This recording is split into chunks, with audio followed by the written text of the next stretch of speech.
This morning, Color 10 continues its study of Alzheimer's in the Ozarks by taking a look at those resisting the future, hoping to avoid the long goodbye there. Color 10's Colin Lingo learned there are two different kinds of people when it comes to diagnosis, those reluctant and those who face the disease head on.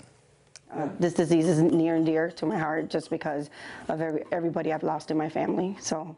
Daisy Duarte has seen more Alzheimer's diagnoses than most people. To Alzheimer's alone, just with my mom's side of the family, at least 15 to 20. However, it would be the diagnosis of her mother, Sonia, that would hit her the hardest. She was calling me 3-4 times to tell me the same thing she had called me the first time to tell me. Harder even than her own diagnosis. I was tested in 2015. I do have the genetic mutation.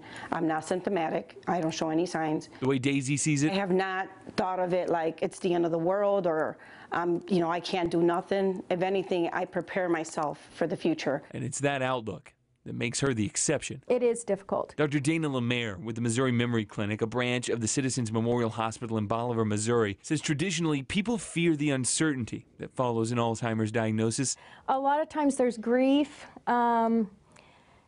It's the loss of the life that you had planned. It's not to say that you can't still have some quality of life, but eventually that it's going to change. However, Dr. Lemaire says going undiagnosed means going untreated. There's a lot of neuropsychiatric symptoms that go along with dementia that even like in the early stages that people aren't aware of.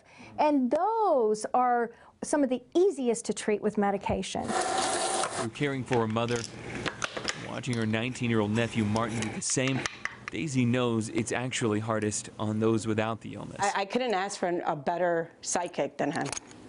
It's awesome. That's why she's less worried about having the disease and more worried about what will happen to the loved ones left to take care of her. It's why now she's being proactive. I'm also in a clinical trial out of Washington University in St. Louis. It's a shot that they give me in my stomach, and it's supposed to regress the disease 10 to 15 years. Now, instead of denying the diagnosis, she'll work to fight off the disease she already knows she has. If I was to die 6 years from now with Alzheimer's, and I fought this fight, I'm okay with it because I'm fighting the fight.